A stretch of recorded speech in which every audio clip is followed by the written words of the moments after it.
Okay, the meeting is recording. So good evening, everyone. Let me share my screen.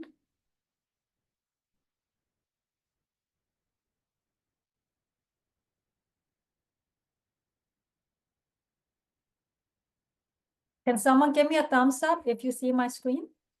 Thank you so much. Welcome to our March DPAC meeting.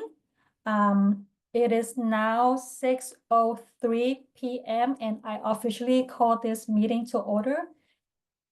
Here is the agenda for tonight's meeting. Ms. St. Pierre, do you want to go through the agenda? Sure. So tonight we are welcomed by the Family Support Coordinator. Oh, sorry, Jenny, that's you. Yeah, Jenny, that's me. you're welcoming all of us. We do not have Dr. D'Antona tonight, but we do have Deputy Superintendent Umit Sarin. We will introduce the DPAC members and review the bylaws.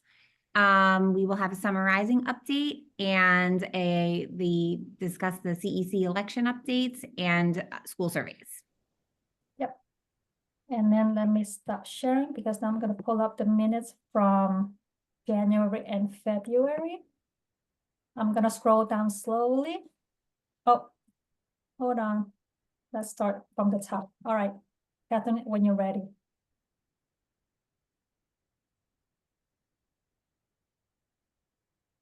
Catherine, do you see my? No, I don't see your screen. You don't see my screen? No. Okay, give me 1 second. Let me go back to share the screen.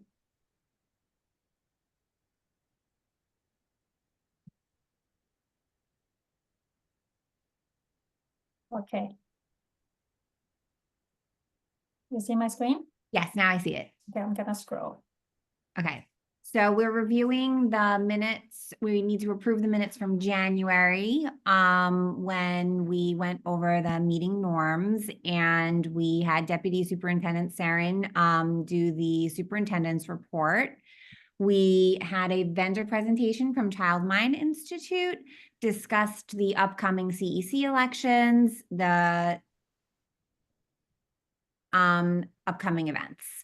So if we could have a motion to approve on the, should we approve them both together or approve them individually? Let's go through both together. Next month, we're gonna do one by one. Okay. So, and then for the February minutes, we had Dr. D'Antona do the superintendent's report. And we also had the Office of Language Access, OLA, come and give a presentation. We also had a presentation from Taburbo, the very impressive Taburbo. And we discussed the CEC election updates, the importance of the NYC school surveys, and also upcoming events. So can I have a motion to approve January and February minutes?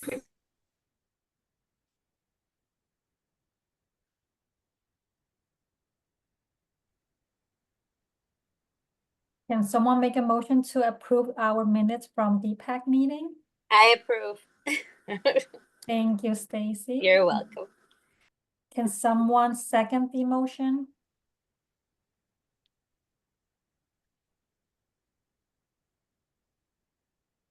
Leah, I approve. Okay. I second. Thank you so much. So before we move on to the superintendent's report, I'm gonna announce something. So our DPAC chairperson, Christopher Mitchell, has stepped down as the chairperson for the DPAC for some personal reasons. So according to our bylaws, the succession is the alternate. If you want to step up, Catherine is our alternate. So Catherine, according to our bylaws, we will share the bylaws with everyone in the sharing folder, and we're gonna share the minutes as well. So Catherine, do you want to take the position as the chairperson for the remaining of the school year, which is March, April, May, and June? Yes, I accept for March, April, May, and June. I'll move up. Thank you so much, Catherine. And I don't know if Mr. Mitchell is here. Hold on, when did someone just answer? Thank you so much, Catherine, again for moving up. And I'm very, very excited to be working with you. I'm gonna change, your name, so it will be on our website. Louis, I know Louis is my partner to update the website. So Louis, if you can do that. And then Mr. Mitchell, we would like to thank Mr. Mitchell for his time, his dedication, to DPAC and his support for our families and students. Again, we thank you for your service and leadership. I hope he's here. If he's not here, I'm gonna make sure he listens to our recordings. So Deputy Superintendent, Mr. Saren, Sure, you're thank gonna you. proceed with your superintendent's report. Thank you. Sure. Can you please allow me to share? Yep.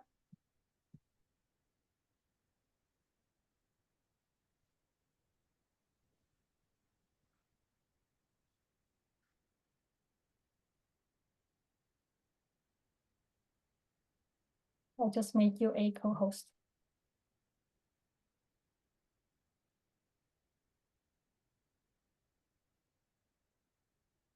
I cannot hear you, Mr. Saren. Just a second, please. Okay, Oh, boy. All right, let me see, because this is the first time I'm using the laptop. It's asking me for a passcode. Hold on one second, please. Are you able to see my screen? yep. Okay, perfect.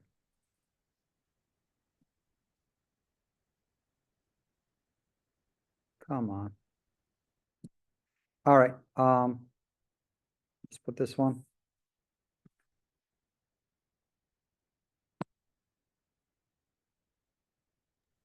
All right, so hi everybody. I'm so happy to be here with you. The agenda for tonight is going to be, some updates and reminders. I will be talking to you about our ELA sprint. We'll go over some data. We'll talk about the structure of the program. Then we will talk about District 25 CEC wellness collaboration. And we will go over how we can establish and define a wellness vision. We'll talk about the Wellness Day, and we will briefly talk about the planning for 2025-2026 school year. Students and families joined us at Junior High School 194 to explore important topics like democracy, civics, engagement, and social justice through comic books. It was on March 12th, and the participation was great. We had a lot of parents come in along with their children, and they were able to explore some comic books, engage in interactive activities. They created their own mini comic books. I want to thank our team members, especially Miss Melinda Willens, for organizing, and Principal Miller and AP Bryan and AP DeLello, and volunteers for making this a great event for our students and our families. Tonight, I am at 189 with our team members, including Louis and Beth. We are hosting I'm so sorry, District Math Family Night. We've invited a lot of parents. I'm so happy to report that we had many parents show up to tonight's activity. Tonight's activity is between 5:45 and 7:45 p.m. If you have time and would like to come and join us, please do so. I also want to specifically thank Beth for putting together this wonderful event, Math Night event for our children and our families. I want to thank Dr. Bradley for allowing us to use his building. And I want to also thank all of the teachers and staff members that are here to support our children and our families. I want to talk to you about the District 25 Wellness Day. It was held on March 15th on a Saturday. It was a success. It was a day filled with engaging activities, movement sessions, and valuable resources provided by local partners and vendors for our children and our parents. A big shout out to our wonderful Diana Stein and Wing Chang for organizing the event and securing 30 plus vendors to support our community. I want to also thank our CEC for their collaboration and support, as well as thank Common Point for opening their facility and supporting the organization of the event. I want to also thank our wonderful district team and volunteers for helping make the day a success story. So briefly, I want to talk about our soapbox New York City semi-finalists. Ishita Aurora is an 8th grader from IS 237. Her topic is around gender inequality. Matthew Chase is a 2nd grader from PS 165. His topic is around less homework. And Sofia Failev, 8th graders from PSIS 164. The topic is helping homeless. I would like to invite Louis to talk a little about Summer Rising.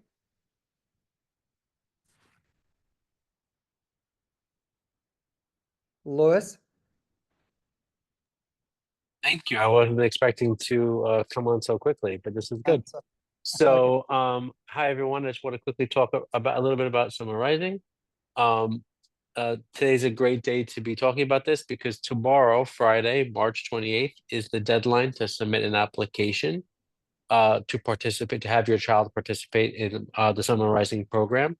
Now, the good news is that applications are not first come, first served, which means that people that apply on the first day the application's open and that apply on the last day, tomorrow, are all treated the same way and all have equal opportunity to get a seat in the summer program. So it's not too late. Even if you think you might not want to participate in the program, I will encourage everyone to apply because once seats are filled, getting a seat in the program is very difficult. So you really want to go ahead and apply, get your applications in, and that's all done through the My Schools application. School staff is available to help you if you do not have access to My Schools, but you should have gotten a letter with a code that you'll use to link your account to your child and to make those applications. It's very easy, it takes no time at all to apply. So please, everyone that's interested in Summer Rising, definitely apply by the end of tomorrow.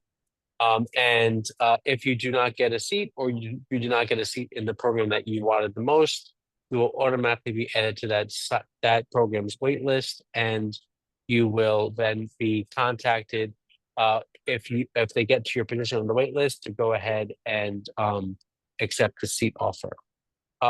Summer Rising begins for all students on July 2nd. For our youngest learners in grades K through 5, their summer program ends on August 15th. Summer Rising is Monday through Friday from 8 a.m. to 6 p.m. And for our middle school children, their Summer Rising program ends on August 8th. And it's also Monday through Friday from 8 a.m. to 6 p.m. Breakfast and lunch is served to all, and snack is served to all students every day of Summer Rising. Are there any questions about Summer Rising?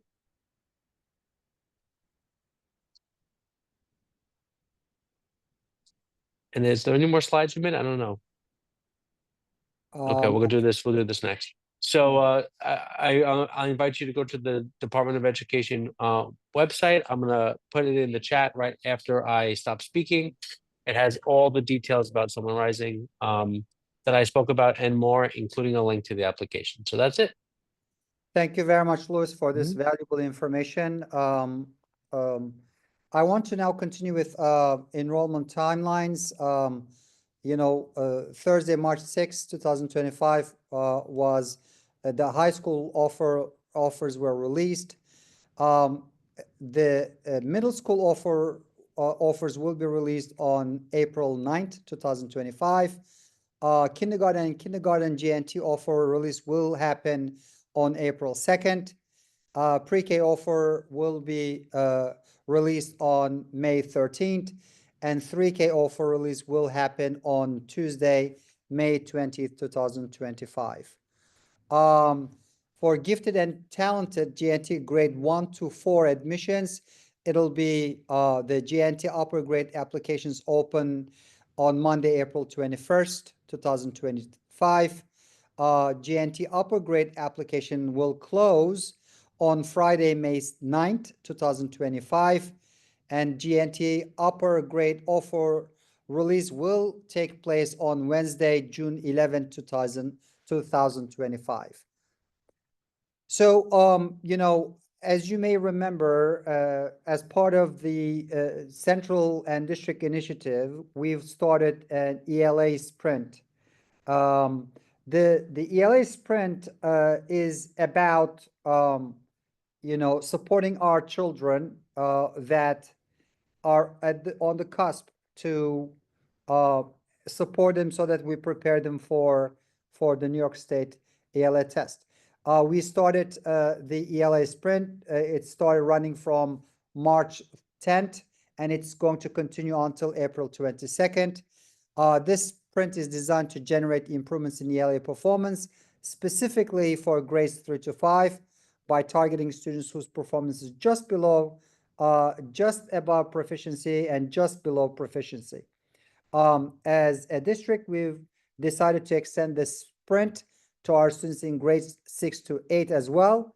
We have a total of 3,922 students in grades 3 to 5 that fit the criteria for the sprint, and 2,768 students in 6 to 8 grades in our middle schools.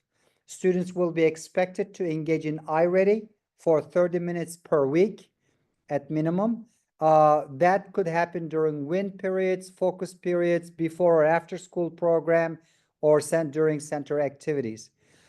Please note that this is supplemental work and will not take the place of core instruction.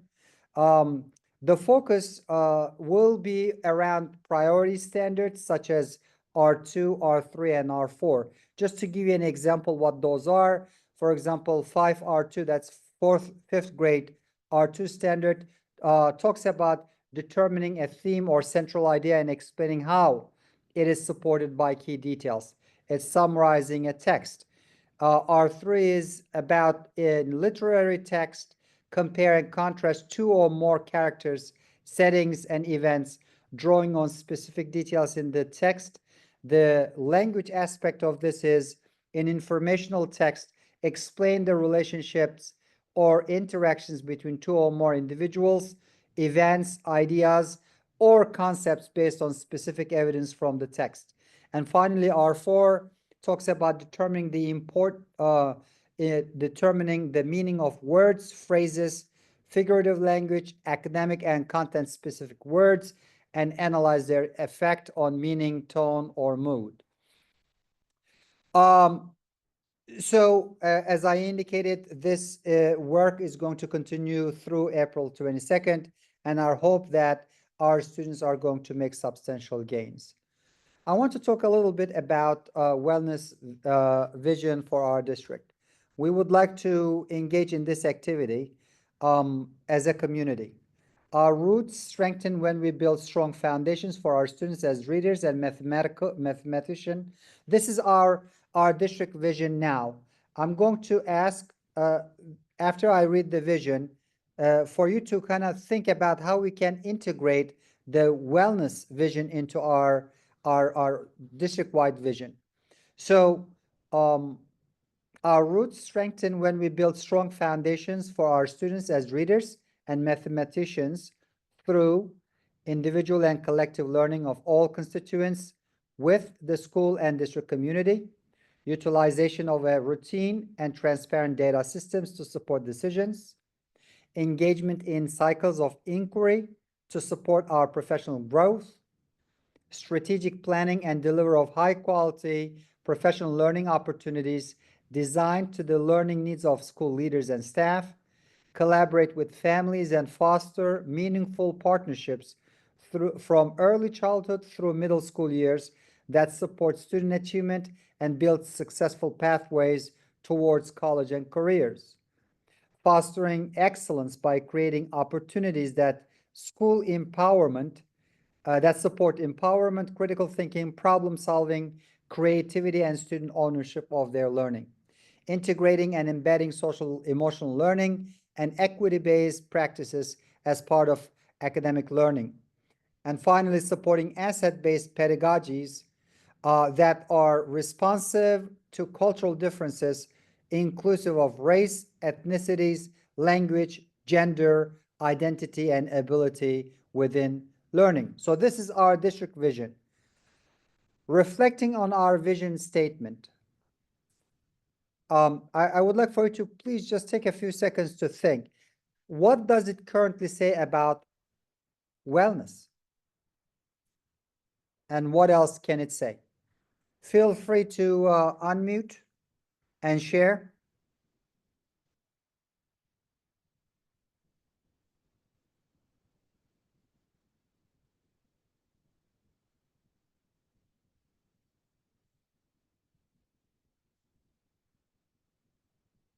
Did you hear anything about wellness in our vision statement? And what do you think we could add to our vision statement around wellness?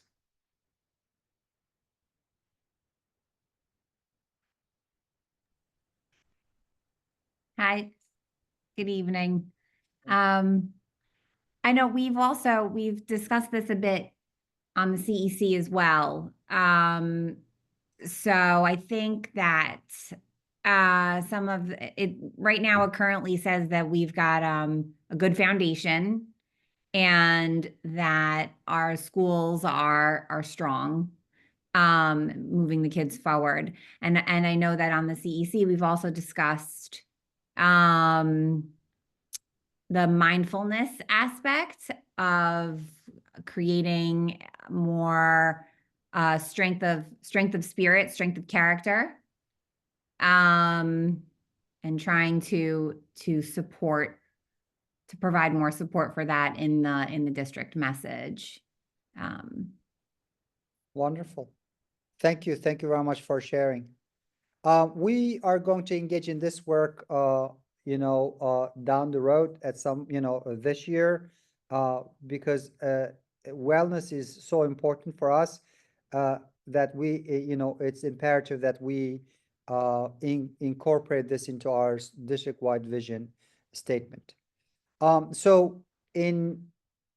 We will work together as a community at school level, at the district level, to come up with a slogan around the wellness and implementation.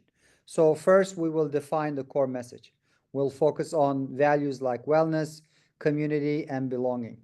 Then we will brainstorm together as a community involving students, staff, families, and community members through surveys or meetings to gather ideas. We will try to create a short, memorable slogan reflecting unity and wellness. We will test the slogan, get feedback from the community to ensure that it resonates with them. And then finally, we will choose the slogan that best represents District 25's mission and values. So these are the steps that we will follow in creating a slogan for our wellness vision. So some of the examples that were brought up, I will share with you. We could create a unifying slogan that fosters a sense of belonging and pride within District 25, emphasizing community and wellness. Here are some refined ideas. Stronger families, stronger schools, healthier communities. Another one is healthy minds, stronger communities, brighter futures. Another one is wellness begins at home, thrives in our schools. Another one is rooted in strength, guided by kindness, committed to doing right. The other one is strong roots, kind hearts, right actions. And finally, empowering minds, embracing wellness, and fostering kindness. So we will be talking about this. Is there anything in particular here that you find could be used as a slogan for our district?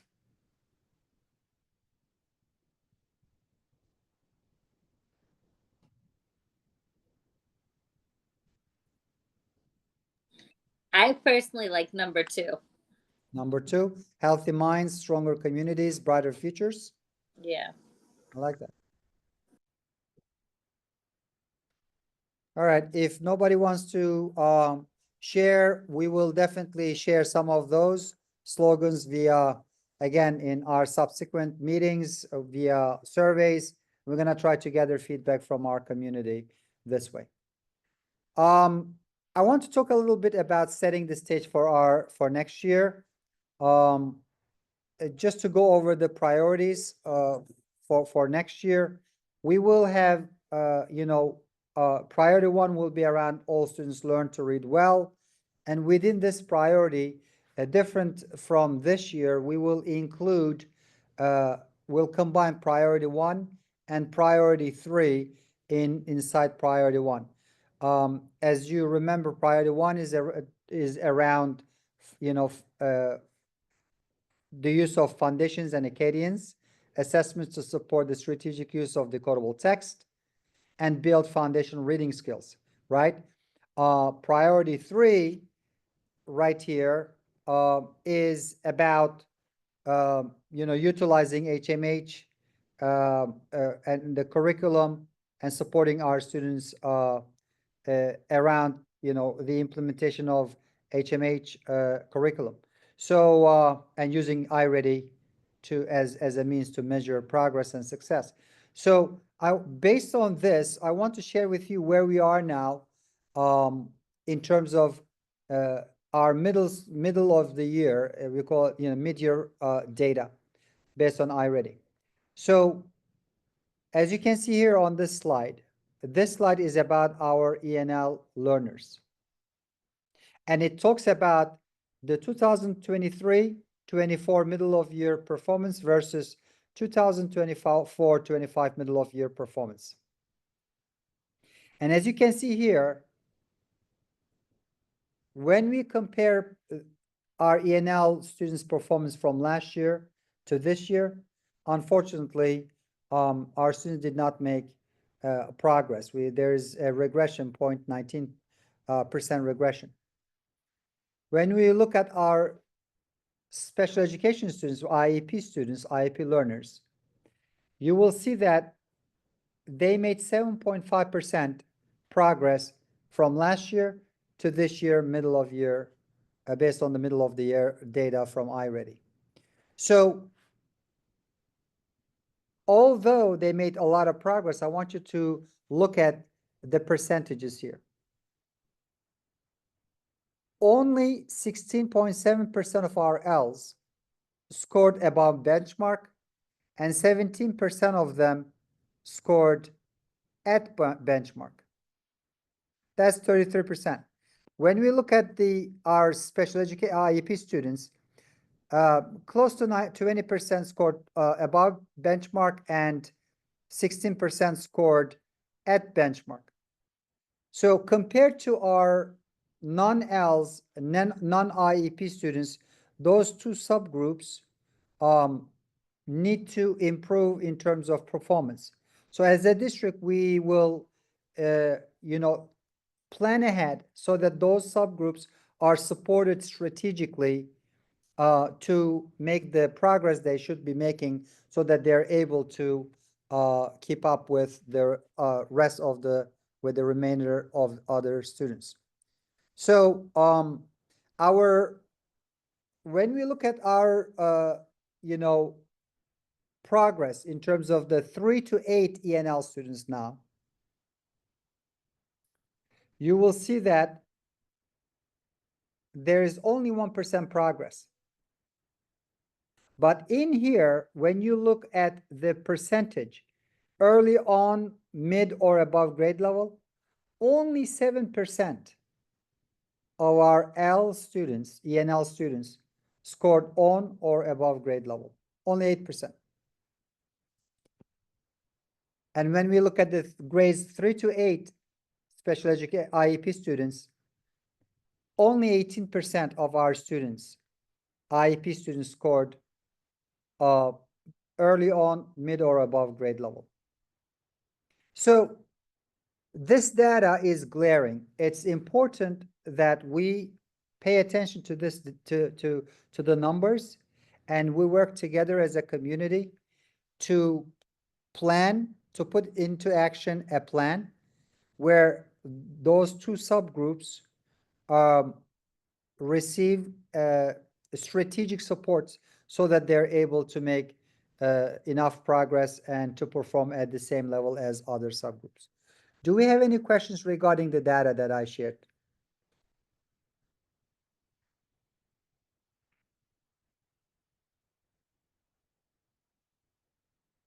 All right. So, as I indicated, looking at this data, it is clear that our priorities for next year should be around our ENL students as well as our students with IEPs. If you have any questions, please feel free to ask. I'm more than happy to answer your questions. We will be going over this with you, and we will, work together to create priorities in alignment with the numbers that we're seeing here.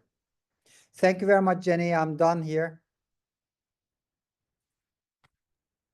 Okay. Before you leave, my daughter wanted to ask you a question, okay? Sure. Yes.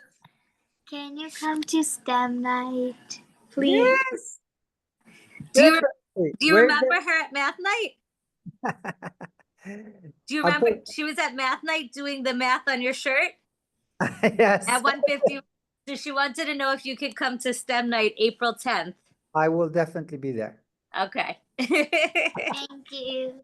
Thank you. Thank you Thank very you, much. Deputy Superintendent, Mr. Saran. Stacy, yes, send the invite to our team or to me, and I'll forward it to our team. Yes. So I actually did have one question about the iReady. Sure. Sorry, Mr. Sarin. So it said that everyone was required, you said that everyone's gonna, for the ELA sprint, everyone's doing the 30 minutes of iReady, right? Not every student. Not, oh, That are not selected. every, No, the criteria is students that are one grade below, and then let me rephrase it. The iReady uses we have the at benchmark, slightly above benchmark, and then we have mid or above benchmark, right? So the ones that are on the cusp will be the students that are on grade level and then one grade below, so that the gap is not too wide, and within the 6 to 8 weeks, it wouldn't be realistic to support all students in term, obviously, as you know, schools already have in place systems and structures where they have their students go on iReady, right? It's also part of their homework assignments, so on and so forth. That's different. They have their own thing, it's going on, and it's perfectly fine. They're supporting all of the students. The focus group for us is the ones that are on the cusp, where we will be through strategic support, a little push. There is a possibility that those students are going to be able to master grade level standards and do well when they take the state test. so students on the cusp are getting an additional 30 minutes of iReady? No. No, we're just monitoring it. Okay. We're getting it in the school, and we're not Okay. asking them to kind of do it as part of their homework assignment. It's in the school, and then we're monitoring their progress, so that that's going to be also very informative for us to see if through this kind of work we're able to move instruction for our children and get them to perform on grade level. Okay. Right. Thank But you. again, as I said, in almost every school that we have in our district, they use iReady. And iReady is part of their program. So they're utilizing iReady with all students. Thanks.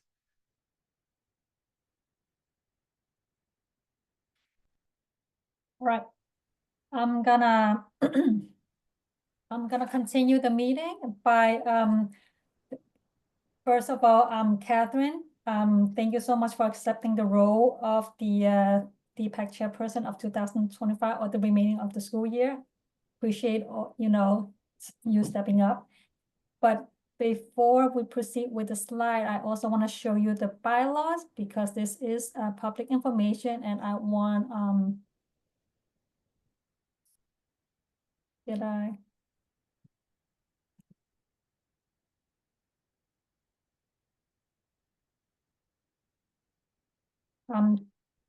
Do you see the bylaw on the screen?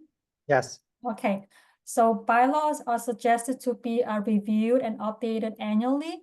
And now I'm gonna take the chance and review it with you. We will post it on the shared document. So for the next meeting, we can suggest some changes and then we're gonna get a consensus to, the changes. I'm just gonna scroll down to where it says responsibilities and role of the DPAC chairperson. I know I mentioned that to Catherine before you accepted the role. Just gonna go over a few. So your role would be overseeing all the DPAC meetings. You're gonna delegate responsibilities to other members and encourage the meaningful participation in all activities. You're gonna serve as a representative of the district leadership team. So I will remind you of those monthly leadership teams with Dr. Dantona and district team. And you will also meet with elected board members to prepare agenda items, events, speaker of the guest speakers for the monthly meeting and hold monthly meetings like as we are doing. And you are not alone. We are here to support you. You have Crystal as our DPAC secretary, and then we're gonna have to elect since the alternate is now vacant, we're gonna do an election for next month, and I will hear central to see if we are doing an election or we are asking for a volunteer. So I believe there's two options we can do, but this is the bylaw. I want you all to review it for the next month and make some suggestions. And then you can email me the suggestion and then I will review it with our DPAC chair, Catherine and Crystal. And then we will make some amendments, but everything needs to be voted on for our next meeting. So, and then Catherine, once it's voted and approved, I will print it out so we can have you, sign it. Okay, as you are our DPAC chair now. Okay, let me move on to the okay, so thank you, Deputy Superintendent, Mr. Saren, for presenting the superintendent's report. Sorry, these are our Title I schools. So we do have many Title I schools, and they keep expanding. So a little bit about CEC update. So we have been having our CEC candidate forum. Our CEC candidate forum was held on March 17th. This is where our CEC candidate were present to not promote themselves, but to give them to introduce themselves and tell them a little bit about and answer a few questions that the President's Council prepared for them and tell us why they want to run for the CEC. And then this way, it will make us, the community, easier to vote for the parent as we get to know them through those candidate forums. After the candidate forum, right now it's still running. It will run until April 24th. We already have ours, so we are good. But after April 24th would be the voting, CEC voting. So we are asking our parent community to help us with the voting. You will vote via Nexa. Nexa is the only platform that will be used for voting when it comes to CEC. This is the most up-to-date charge. to show how many parents showed up to those CEC candidate forums. Our is listed somewhere in the middle, D25 held on March 17. We have 43 parents participating during the CEC candidate forum. On the DOE.NYC DOE school website, under CEC, you will find the recordings for the entire city. I have the link inserted on the deck as well. If you scroll down from this page, you will be able to find District 25, and it says watch recording. So it's already, generated since our meeting was already held. And then for those districts who did not have the candidate form yet, it will tell you, you still have time to register if you want to participate and watch them live. And, CEC2 has their coming up in 20 days, but this slide is a few days old now. So their meeting will be on April 8th. And after that, they will be recording. The recording will be uploaded to this website. So you will be able to watch the recording citywide. Nexa, again, Nexa is the only platform where parents can vote. So please make sure you have access to Nexa account. Nexa account is not only for CEC voting and run for candidates, but it's also for you to check your child's report cards, state test exams, attendance, and etc. School surveys. So DOE school surveys have been sent home in around February. School surveys are still open until April 4th. We are encouraging all parents to submit the school surveys if you have not done that yet. There's 3 ways to submit the school survey. You can do that by using the prepaid envelope. Or you can use the Nexa account to submit the school surveys.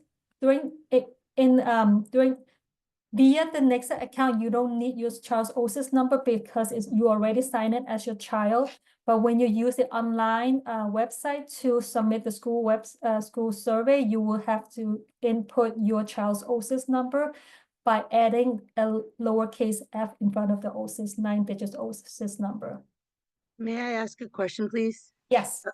So I transferred into this district from District 24, and when I went to the survey, it still shows my old school. So Okay. is there a cutoff time that you had to have been registered in a specific school so you could actually do the survey? Or should I mail a survey in? How do I resolve it so I participate in this district? So that's a good question. I will email schools surveys@schools.nyc for that questions. That's a question I haven't encountered myself yet. So, but it's good for me to know as well. So I will email them as well to find out. But parents can also email surveys@schools.nyc.gov for clarification. But if you log into Nexa account, I'm not sure if you will see that. Okay. Thank you. I mean, school service is citywide, so regardless if you are, at District 24, District 25, there's still one survey per family, per student. So thank you. But it's a good question. Let me share my screen one more time. Summarizing, so Louis already updated summarizing. So I'm gonna pass. There was something I needed to update you guys. So at the last CPAC meeting, so we, DPAC chairperson members and me, myself are invited to monthly CPAC meetings with the Central. The latest CPAC meetings update was that they had a special guest, which is Chancellor Ramos. She was invited to the CPAC meeting. And during the meeting, there was a few parent leaders that asked a series of questions that she answered. And after that, the CPAC meetings was also announcing that Title I elections are coming up. So this is the springtime where schools are encouraging PAPTA to hold their elections. And after that, we'll encourage the Title I to hold their elections right afterwards.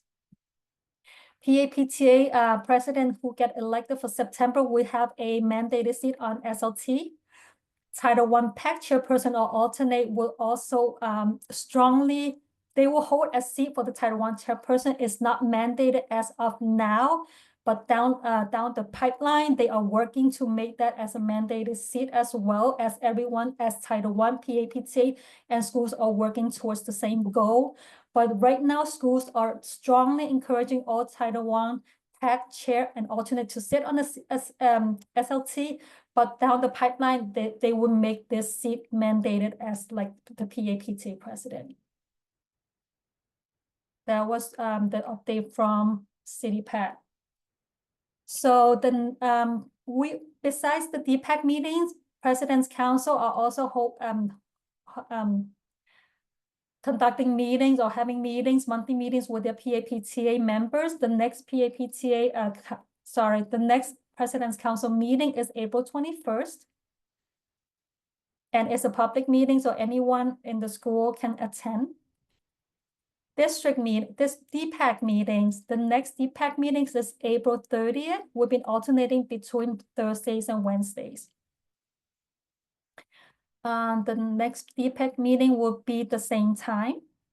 And again, we're gonna have the superintendent join us for the monthly report, and we're gonna get some update from CityPAC. These are our Title I vendors, school vendors. So we've been inviting a few of them to attend our monthly DPAC meetings to get an idea on how we can spend that 1% set aside. So these, they have been coming to us, and we will try to invite more of them in the near future to attend our DPAC meetings. Next meeting will be April 30th at 6 p.m. on a Wednesday. I'm gonna stop sharing. Does anyone have any questions about today's meeting? Excuse me, would you mind sharing your email in the chat? Of course. Thank you.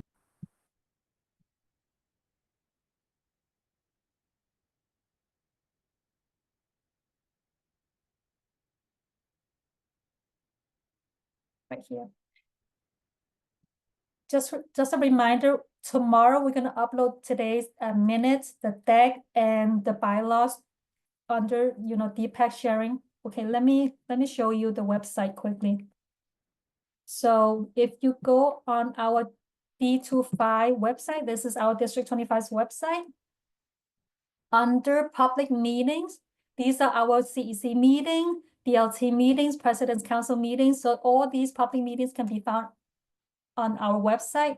There's a little arrow because DPAC is an extension of DLT. So if you click on this arrow, it will bring you to DPAC meeting, which is our meeting. We're not able to see your screen though. Oh Jen. no, did I not share my screen? I'm sorry. I'm too excited to share these, website. Okay, I'm gonna start from the beginning. Yes, Can go you ahead. see my screen now? Yes. Okay, so our district website is d25.nyc. Very simple. Under public meetings, you will find CEC meeting, DLT meeting, President's Council meeting, all these monthly public meetings. Next to DLT, there's a little arrow. If you click on this arrow, it will bring you to DPAC, as DPAC is an extension to the DLT meeting. So we are here right now.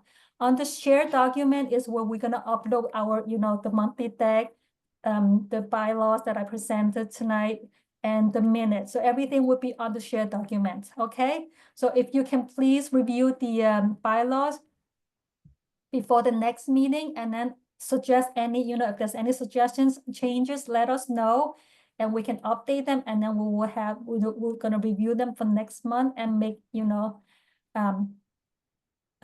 make the amendments and then make approval for next meeting. I just hope we're gonna meet quorum before we we do the approval. So that's. Does anyone have any questions?